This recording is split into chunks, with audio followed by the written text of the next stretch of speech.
Bismillahirrahmanirrahim. Allahümme salli ala Muhammed ve ali Muhammed ve accil fərəcəhum. Şəhid rəhbərlə izdihamlı dəfn mərasimi müşahidə edilir.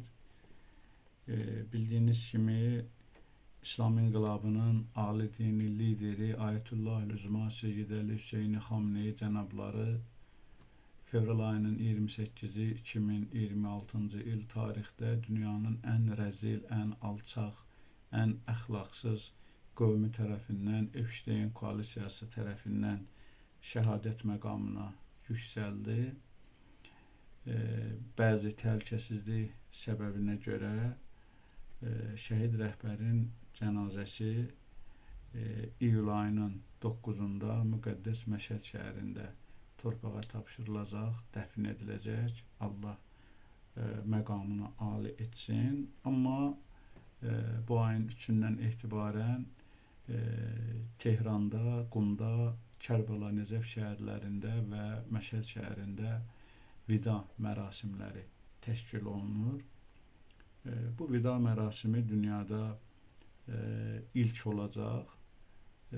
Cənazəyə, yəni dəfn mərasimində iştirakçıların sayına görə əlbəttə ki, bu vaxta qədər tarixi məlumatda izləyicilərin diqqətinə çatdıraq. Bu vaxta qədər dünyada ən izdihamlı dəfn mərasimi 1989-cu il iyunun 4-də baş tutmuşdu və elə o da İslam inqilabının ilk ali dini lideri Ayətullah Üzma İmam Xomeyni rəhmətliyin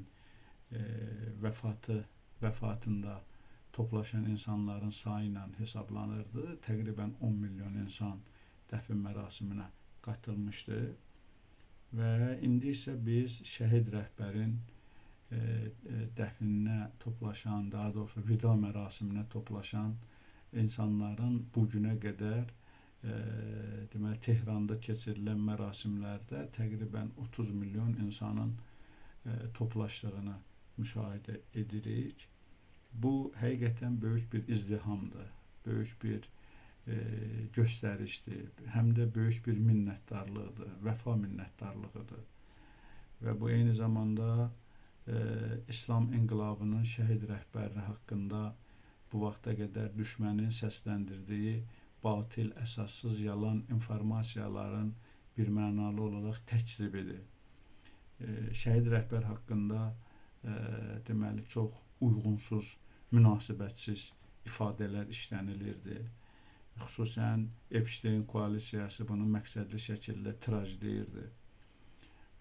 Amma bu dəfn mərasimi göstərdi ki, Epstein koalisiyasının yalanları, iftiraları, böhtanları pak və müqəddəs insanlara heç bir zamanda yapışa bilməz. Və milyonlarla insan öz sevgilərini şəhid rəhbərə göstərdilər, vəfa borclarını qaytarmış oldular. Və eyni zamanda onu dəstəkləməklə düşmənə, Epstein koalisiyasına tutarlı bir zərbə vurdular.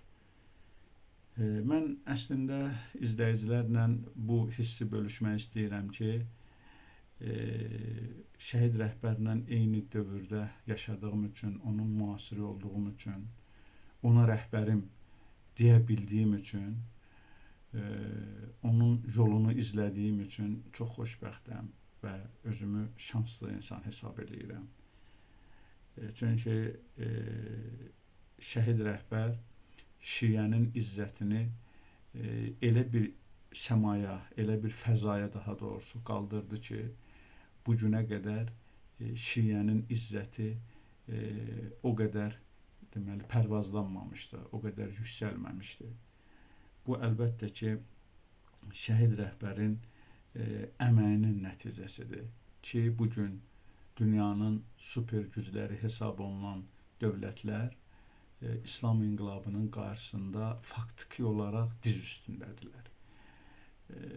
Media Epstein koalisiyasının əlindədir və istədiyi kimi tirajlayır.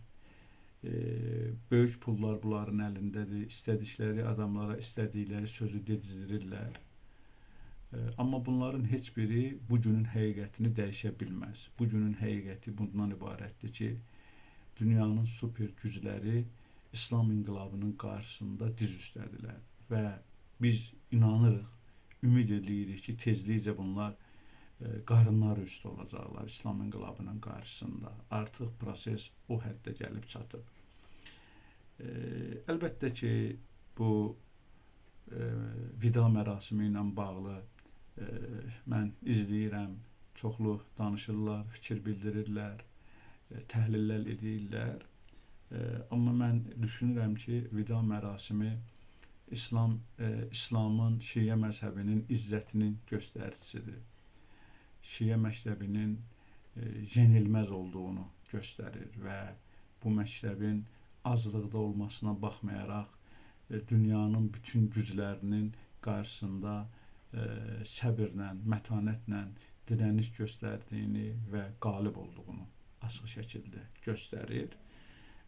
Bu günə qədər olan vəziyyətdir. Amma gələcəklə bağlı biz bu vida mərasimindən dolayı proqnoz vermiş olsaq, vida mərasimi göstərdi ki, gələcəkdə və xüsusən yaxın gələcəkdə dünyada yeni sistem, yeni model formalaşacaq və o modeldə, o sistemdə İslam inqilabının xüsusi təsir imkanları olacaq. Necə ki, biz bu günləri görürük, artıq dünya iqtisadiyyatında İslam inqilabının təsiri və İslam inqilabını dünya gücləri nə qədər sıxırlar, nə qədər dövrəyə alırlar, nə qədər onu boğmağa çalışırlar.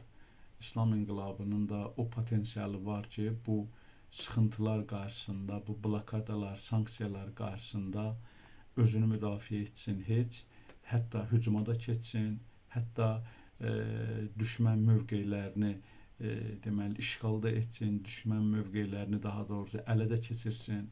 Bu potensial İslam inqilabında mövcuddur və İran xalqına da mən təşəkkür edirəm və eyni zamanda minnətdaram ki, əvvəla İslamın izzətini qoruyurlar, ikincisi şəhid rəhbərin ətrafında birləşdilər. Ümid edirik ki, yeni rəhbərin, İslam inqilabının yeni rəhbəri Ayətullah Seyyid Muctəba Hüseyni Xamneyi cənablarına beyyətlərini təzələyiblər və beyyətlərində sadiq qalacaqlar.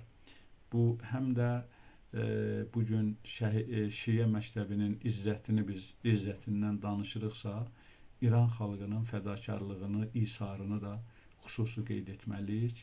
Əlbəttə İran xalqı deməli şəhid rəhbərin ətrafında, vilayət xəttinin ətrafında, vəli fəqih sisteminin ətrafında sıx birləşərək dünya güclərinin, batil dünya güclərinin dizini yerə gətirdi və ümidimiz, duamız, istəyimiz, təmənnamız Allahdan budur ki, inşallah İran xalqı eyni münasibəti Ayətullah Seyyid Muctəba Hüseyni Xamneyi cənablarını da göstərəcəklər və bu vilayət xətti inşallah İmam-ı Zamanın əlinə çatana qədər bu fədakarlığı biz müşahidə edəcəyik. Vəssalamu aleykum və rəhmətullahi və bərəkatuhu.